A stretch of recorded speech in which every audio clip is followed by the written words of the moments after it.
Hello दोस्तों, आज की कहानी है एक थी वैश्या भाग 39। मुन्नी सुमन को दुल्हन की तरह सवार रही थी। उसने सुमन का 16 श्रृंगार किया और कहा, बहुत ज़्यादा सुंदर लग रही हो तुम, भगवान बुरी नज़र से बचा कर रखे। मुन्नी, एक बात पूछूं सुमन? सुमन, पूछो। मुन्नी, क्या तुम्हें नहीं लगता तुम कुछ ज़्यादा ही जल्दी ही शकीला बाई की बात मान गई हो? आमतौर पर यहाँ जो भी लड़की आती है महीने 2 महीने तो नाटक करती है, फिर कहीं जाकर ये सब करने को तैयार होती है। सुमन, तू क्या चाहती है? मैं भी यही सब करूं, दिन रात हंटर से पिटूं, 4 दरिंदे आकर मेरे साथ सामूहिक बलात्कार करें और मेरी हालत भी मेरी बहन कुसुम के जैसी हो जाए। उसके बाद मैं शकीला बाई की बात मानूं। जब इतना सब कुछ बर्दाश्त करने के बाद भी हमें किसी का बिस्तर ही गर्म करना है तो बेहतर यही होगा हम सच्चाई का सामना करना सीख ले। मुन्नी, हाँ बहन, तुम्हारा कहना भी सही है। हम वैसाओं की ज़िंदगी में तो सिर्फ मर्दों की हवस मिटाना ही लिखा है। मेरी तो भगवान से यही प्रार्थना है कि भगवान किसी के घर भी बेटी को पैदा ना करे, अगर बेटी पैदा करे तो उसे इस नरक से दूर रखे, क्योंकि अब हमसे बर्दाश्त नहीं होता। न जाने किसकी एक की सज़ा मिल रही है हमें। यह कहकर मुन्नी बेतहासा रोने लगती है। सुमन, अरे तुम क्यों रो रही हो? तुम तो शकीला बाई की बहुत खास लगती हो, वो तो तुम्हें बहुत प्यार करती है। मुन्नी, प्यार प्यार प्यार शब्द का मतलब भी नहीं पता है उस डायन को। मेरी ज़िंदगी को बर्बाद करने में सबसे बड़ा हाथ उसी राक्षसी का है। वो मेरी खाला नहीं, डायन है। सुमन हैरानी से, क्या वो तुम्हारी खाला मतलब मौसी है? मुन्नी, हाँ, वो मेरी सगी खाला है। उसने ही मुझे इस कोठे पर ला बिठाया। सुमन, आखिर क्या हुआ तुम्हारे साथ? तुम अपना दर्द मुझसे बांट सकती हो। मुन्नी, क्या करोगी तुम मेरा दर्द बांट कर? क्योंकि तुम भी उसी तरह राह पर चल पड़ी हो जिस राह पर आज तक मैं चल आ रही हूँ। अब तुम अपने कमरे में जाकर बैठ जाओ। चौधरी रतन सिंह आते ही होंगे, अपनी आप बीती फिर कभी सुनाऊंगे। सुमन, ये चौधरी रतन सिंह कौन है? मैं तेरे ख्याल से तो कोई बुढ़ा खुसट ही होगा, नाम से ही उम्र का अंदाजा हो रहा है। मुन्नी, तुम उसके नाम पर मत जाओ, क्योंकि वो सिर्फ 25 साल के नौजवान हैं। वो देहरादून के चौधरी रघुवंश सिंह के इकलौते बेटे हैं।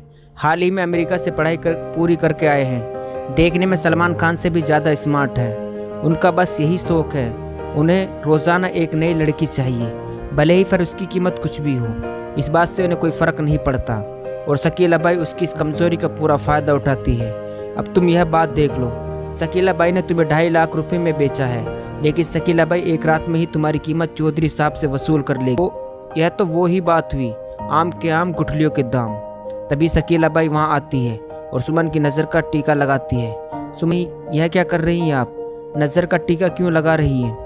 शकीला बाई, ताकि मुझे किसी की नज़र न लगे, इसलिए तेरी नज़र उतार रही हूँ। सुमन, हमारी हर खुशी पर तो ग्रहण बनकर खुद बैठी हुई हो, खुद ही नज़र लगाती हो और खुद ही नज़र उतारती हो।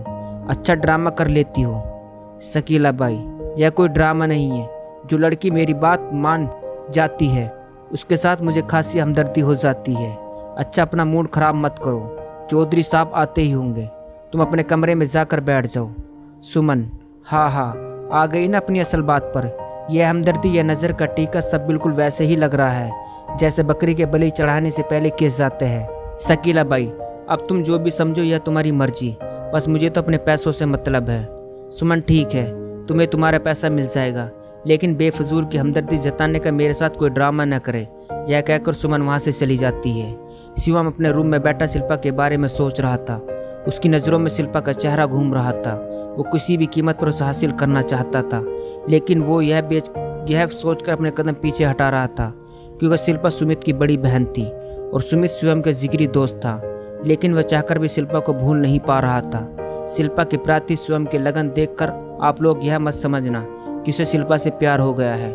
उसके दिमाग में तो कुछ और ही चल रहा है। दरअसल वो शिल्पा को हासिल करके उसे शकीला बाई को बेचना चाह रहा था। शिल्पा की खूबसूरती को देखकर शकीला बाई उसके मुंह मांगी कीमत देने के लिए तैयार हो जाएगी, लेकिन सुमित का ख्याल कर उसे इस मामले में थोड़ी सी ढील छोड़ रहा था। कुसुम अभी तक अंजलि की मौत के गम से ही बाहर नहीं निकल पाई थी। उसे सुमन की चिंता सताने लगी। वो यही सोचकर सुमन के कमरे में जाती है। सुमन, आओ, तुम यहाँ क्यों आई हो? मुझे बुला लिया होता, मैं खुद तुमसे मिलने आ जाती। कुसुम, ये सब तुम क्या कह रही हो? तुम्हें पता भी लड़की की इज्जत है, इज्जत ही उसका गुरूर होता है। तुम उस गुरूर को क्यों चकनाचूर कर रही हो? तुम क्यों जानबूझकर उस दलदल में घुसने जा रही हो? सुमन, तुम्हारे पास कोई चारा नहीं है इस दलदल से बाहर आने का? कोई रास्ता है तुम्हारे पास? नहीं है ना? मैं जानती हूँ मैं जो कर रही हूँ बहुत गलत कर रही हूँ, लेकिन ये सब मैं अपने लिए नहीं अपनी छोटी बहनों के लिए कर रही हूँ।